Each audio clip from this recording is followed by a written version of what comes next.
Pues arrancamos ya consultorio de bolsa en este programa en Mercado Abierto en Capital Radio. Vamos a estar en los próximos minutos analizando el mercado y resolviendo dudas de nuestros oyentes de la mano de Manuel Pinto, estratega de mercado. ¿Qué tal, Manuel? Muy buenas tardes, bienvenido. Hola, ¿qué tal, Rocío? Encantado, como siempre, de estar aquí con vosotros.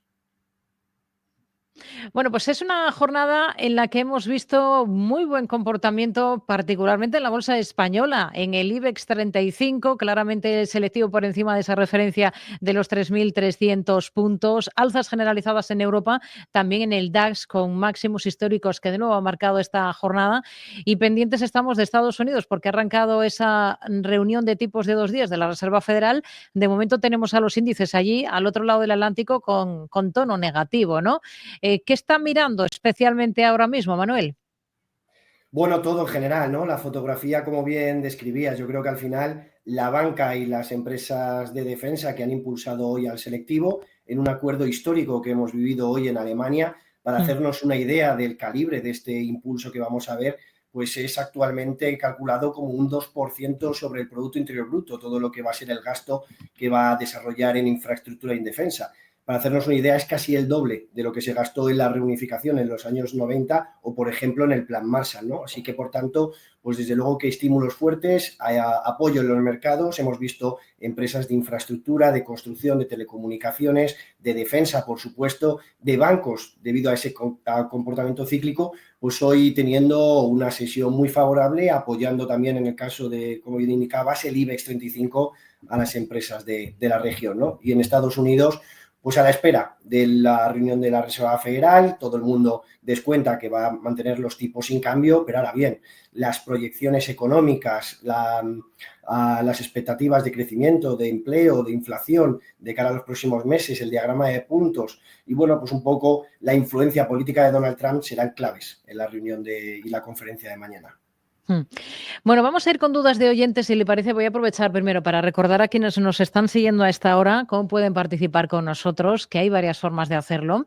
Por ejemplo, tenemos un número de teléfono a su disposición, que es el 91-283-3333. Tenemos un correo electrónico, oyentes@capitalradio.es, y a través de WhatsApp nos pueden ir dejando notas de audio en el 687-050-600, 687-050-600. Luego también nos pueden preguntar a través del canal de YouTube de Capital Radio.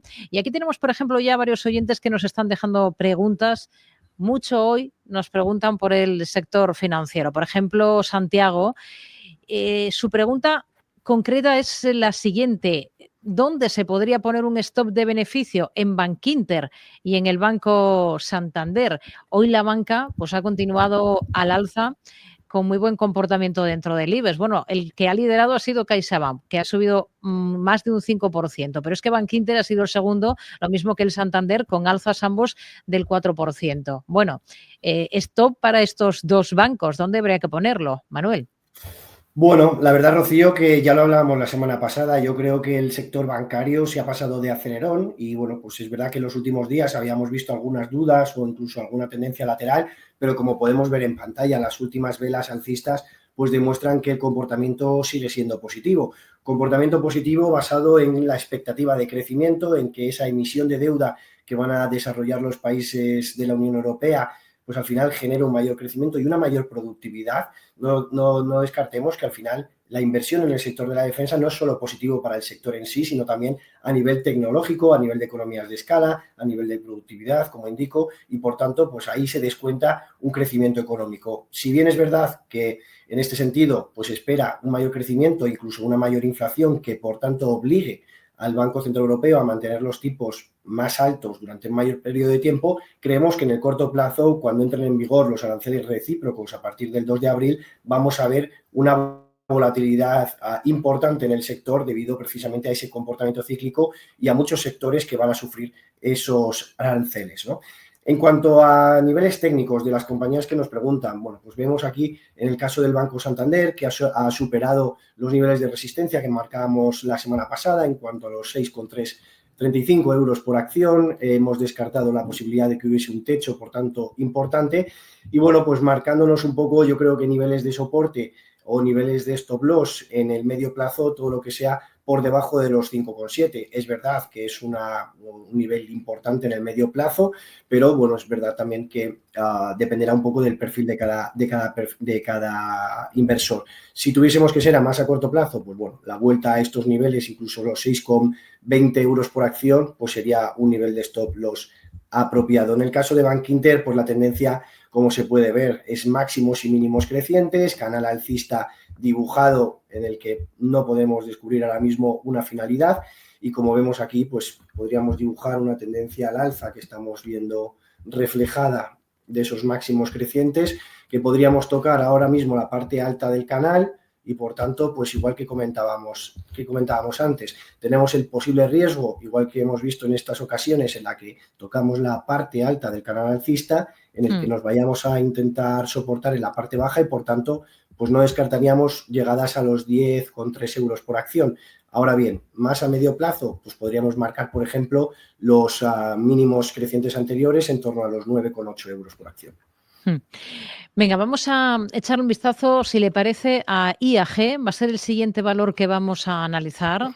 Hay varias personas que nos están preguntando por la compañía. Por ejemplo, nos envía un correo electrónico Julián y le pide consejo al respecto de si piensa que ahora mismo puede ser buen momento para incorporarse a esta compañía. También Pilar, por ejemplo, que nos sigue en el canal de YouTube de Capital Radio, pregunta por el valor. Bueno, ¿qué le podemos decir a ambos de la aerolínea, de IAG? Bueno, yo aquí diría varias cosas, ¿no? En general somos positivos en IAG, lo comentábamos la semana pasada y desde entonces, pues la verdad es que hemos visto también un recorrido positivo.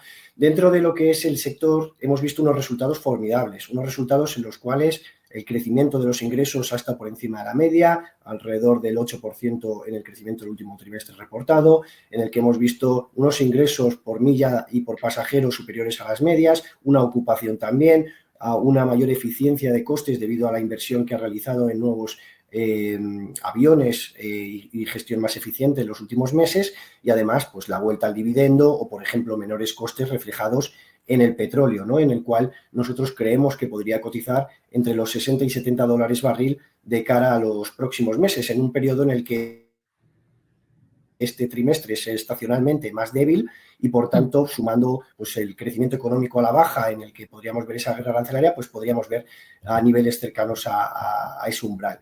En cuanto a IAG, a nivel ya de análisis, ¿no? En cuanto a si compramos o no compramos, yo creo que es un valor para tener en el largo plazo en cartera. Aquellos inversores en los que busquen una posible movimiento en el corto plazo, pues podríamos irnos a otro tipo de sectores, otro tipo de ideas. Pero para nosotros, a medio o largo plazo, desde luego, dentro del sector es el mejor y el que mejor comportamiento puede tener. Yo creo que eso sí, nos olvidamos de comportamientos como el año pasado. Estamos viendo datos del sector turismo en el que no reflejan un crecimiento como hemos visto en 2024. Hay que recordar que el 20% de los extranjeros que vienen a España pues son alemanes, luego franceses. En general, Francia hemos visto una debilidad económica importante, Alemania hasta estos estímulos también, y por tanto, pues eso pueden ser signos de debilidad. Pero como digo, a medio y largo plazo somos positivos en IAG. Si no tiene prisa, yo creo que ahora mismo el objetivo en el medio plazo es recuperar los 4,3 euros por acción.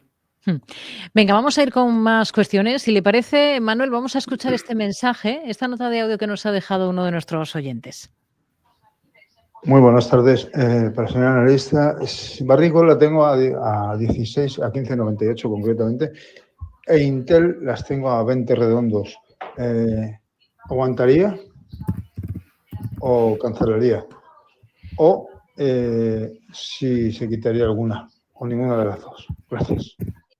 Bueno, pues son dos compañías por las que nos pregunta. La primera de ellas es Barrick Gold, cotiza en el ICE estadounidense, el ticker es Gold, oro, y luego nos pregunta por Intel. Las dos las tiene a 15,98 la primera, sí, a 20 la segunda.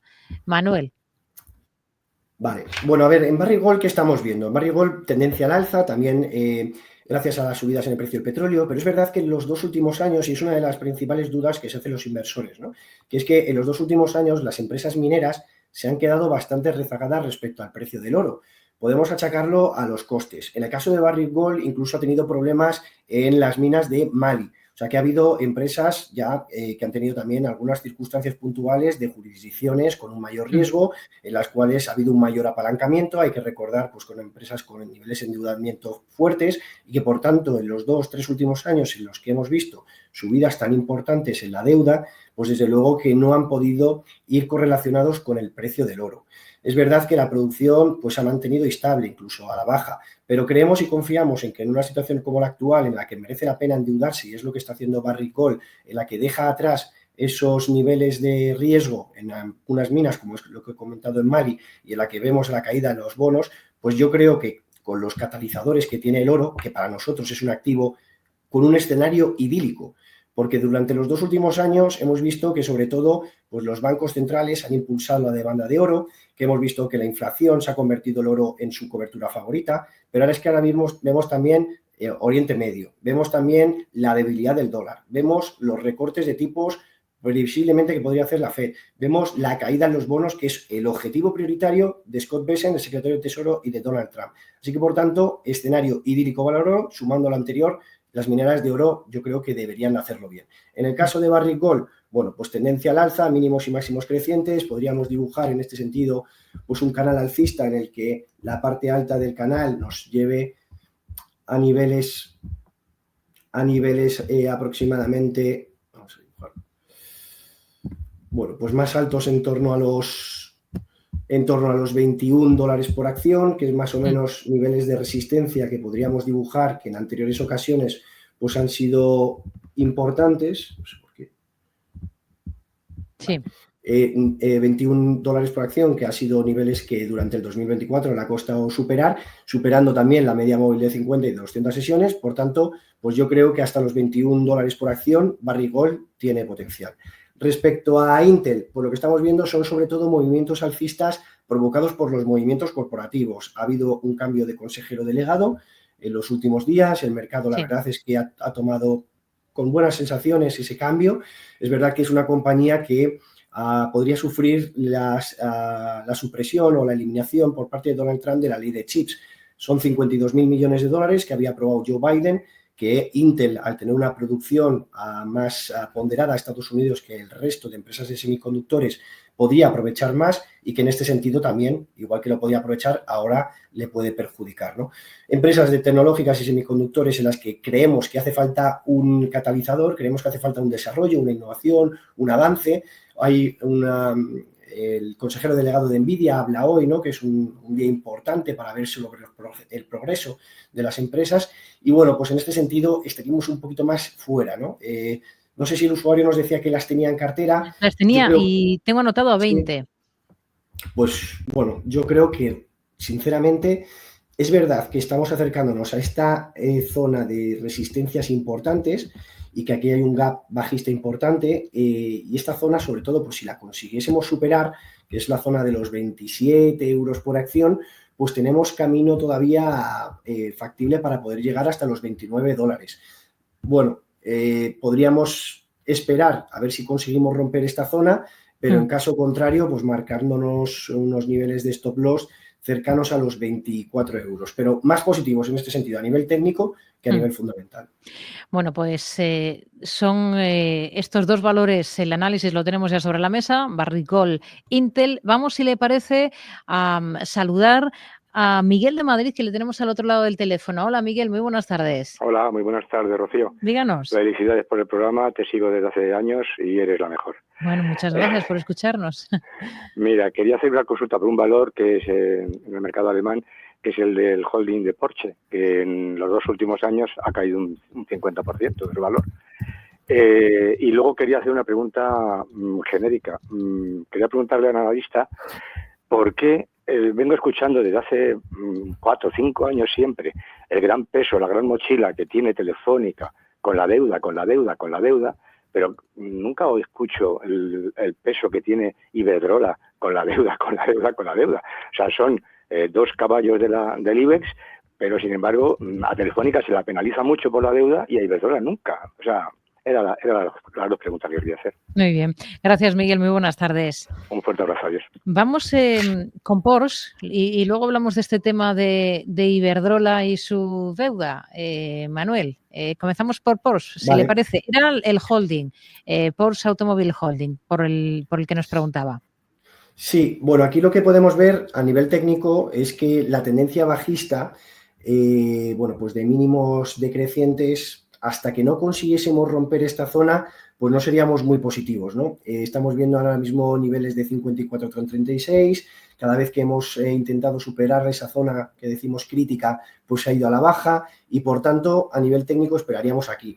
¿Qué es lo que está ocurriendo a nivel fundamental? Pues todo lo que conlleva los aranceles a las empresas automovilísticas, ¿no? Hay que recordar que en Estados Unidos se gravan al 2,5% las importaciones, en Europa es al 10% las importaciones procedentes de Estados Unidos y que Donald Trump quiere equiparar esos niveles. Entonces, bueno, pues el sector automovilístico, desde luego, no sería ahora mismo nuestro mejor sector para tener en cartera. Además, en el caso de Porsche, tiene una diferencia respecto a otras empresas como BMW o como Volkswagen, que estas sí, que a pesar de que tienen una menor ponderación de sus resultados en Estados Unidos, la producción es más dependiente en Estados Unidos. En el caso de Porsche, prácticamente no tiene producción en Estados Unidos y, por tanto, las importaciones o el gravamen que va a haber ahora o las tarifas o los aranceles va a ser, yo creo, a la que más le perjudique de todos, ¿vale? Entonces, ni a nivel técnico ni a nivel fundamental, creo que es un buen valor para tener en cartera. ¿Qué es lo que ocurre con Telefónica, ¿no? Porque es verdad que, como nos dice el oyente, es años en los que todo el mundo criticamos la deuda de Telefónica.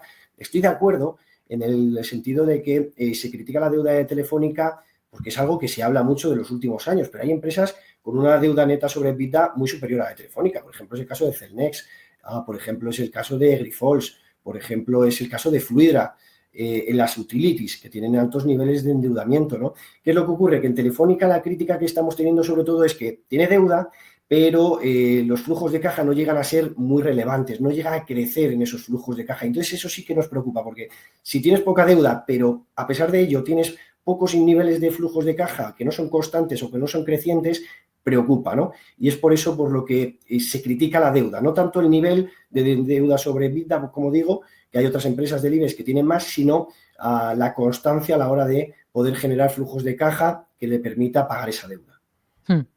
Venga, vamos a ir con más cuestiones de oyentes, por ejemplo, con dudas que nos están planteando seguidores ahora mismo en directo en el canal de YouTube de Capital Radio. Por ejemplo, Carmen nos pregunta sobre Airbus. ¿Qué le puede decir sobre la compañía por técnico? Entendemos que tiene acciones de Airbus en cartera. Vale, pues vamos con Airbus. No sé si le sirve que le localice el ticker del valor para facilitarlo de manera... Por si quería de alguna si era de Alemania o la preferían de España. Claro, bueno, ¿en qué mercado, no? Sí, pero bueno, cogemos Alemania si os parece. 171 euros por acción, cotizando en estos momentos. Bueno, aspecto técnico, ¿qué es lo que podríamos encontrar? Pues en este sentido, lateralidad que estamos viendo en las últimas sesiones y aquí a la espera de romper estos últimos movimientos, ¿no? Por un lado, pues tendríamos una especie de doble suelo, un doble suelo en el que hasta los 175 euros que rompiésemos al alza, pues nos daría proyecciones hasta los 190 y, por tanto, pues ahora mismo, viendo que ha superado la media móvil de 50 sesiones y que es un sector que, desde luego, en Alemania debería de también aprovechar los nuevos estímulos fiscales a favor de los sectores como la defensa, pues desde luego que nos parece interesante y nos parece que además pues justifica todas estas subidas que estamos viendo. Así que creo que es un buen valor para tener en cartera, tanto a nivel técnico como a nivel fundamental y, sobre todo, la ruptura al alza de los 175, cuidado, porque nos puede dar proyecciones hasta los 190 euros.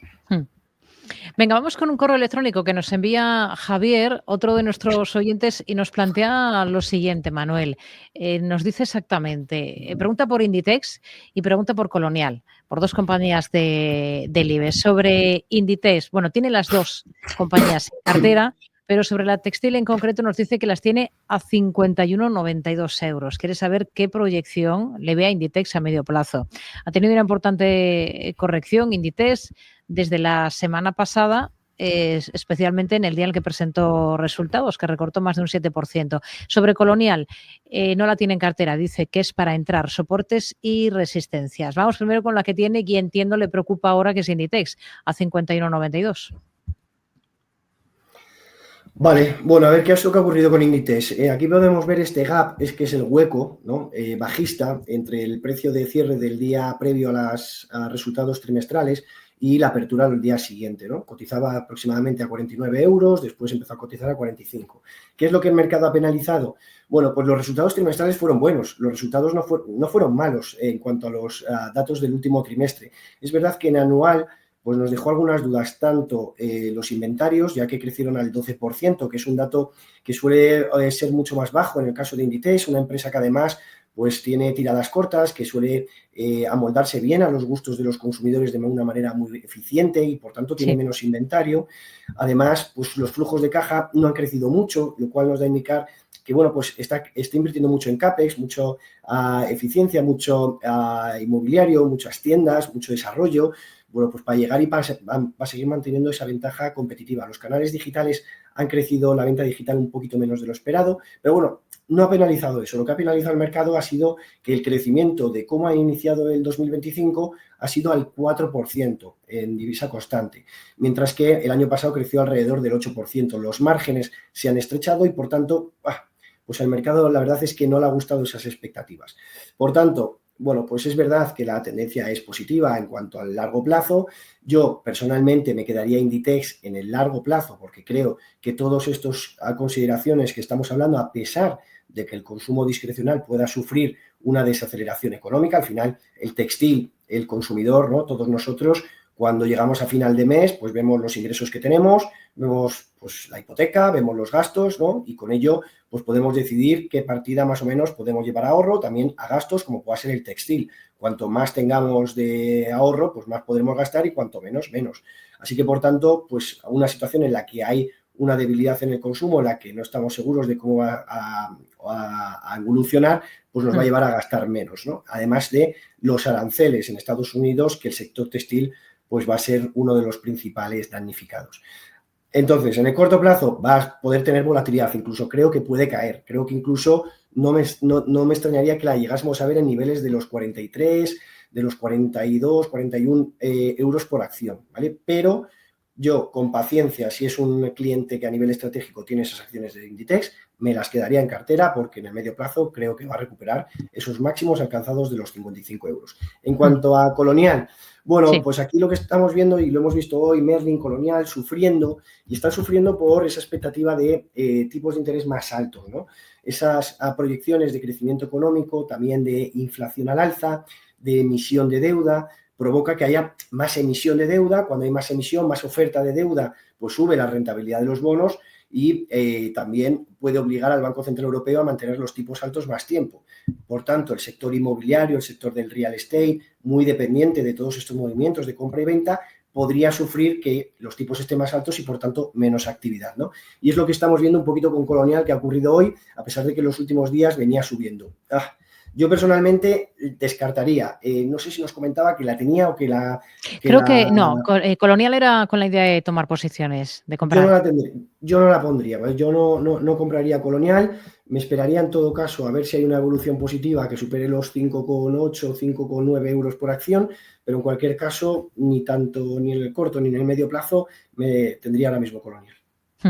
Vamos a echarle un vistazo a ACS para Damián, que nos está siguiendo en el canal de YouTube de Capital Radio y que quiere saber cómo la ve ahora mismo a la empresa por técnico. ACS. Seguimos en el mercado español. Sí, mucho interés mercado español, así que, bueno, ACS superando niveles de tendencia también de mínimos y máximos crecientes, soportando o partiendo de esta parte baja ahora mismo que podríamos considerar del canal alcista. Es verdad que ha caído desde los máximos históricos de los 56 euros, pero por esa debilidad en cuanto al sector constructor, que por otro lado, pues su filial de Hochschild es una de las empresas que más podría generar de ingresos en Alemania debido al gasto en infraestructura. Así que, por tanto, ACS, que nos parece un valor que los resultados lo demuestra cada vez más, en los que crece el dividendo, en los que crecen los ingresos, en los que diversifica geográficamente. Es verdad, cuidado, que tiene mucha dependencia en Estados Unidos. Creo, de hecho, que es dentro del IBEX 35 la empresa con mayor ponderación de sus resultados en el exterior y concretamente en Estados Unidos, ¿no? Y esta debilidad que estamos viendo en el consumo y en la inversión debido a la guerra arancelaria puede limitar a ACS. Entonces, diferenciaría casi como siempre, ¿no?, entre el corto y el largo plazo. Aquel inversor más cortoplacista, cuidado porque podríamos ver caídas. Yo me marcaría un stop a los niveles de 52,8 aproximadamente ante esa posible inestabilidad de Estados Unidos. Para el largo plazo, pues confiando, como creemos nosotros, que Estados Unidos recuperará esa hegemonía y ese excepcionalismo, ¿no?, de crecimiento económico, pues yo creo que superará y llegará a más, pero diferenciamos ahí. Pues con ello nos quedamos. Manuel Pinto, estratega de mercado, ha sido un placer como siempre. Gracias, muy buenas tardes. Gracias a vosotros y a todos los usuarios.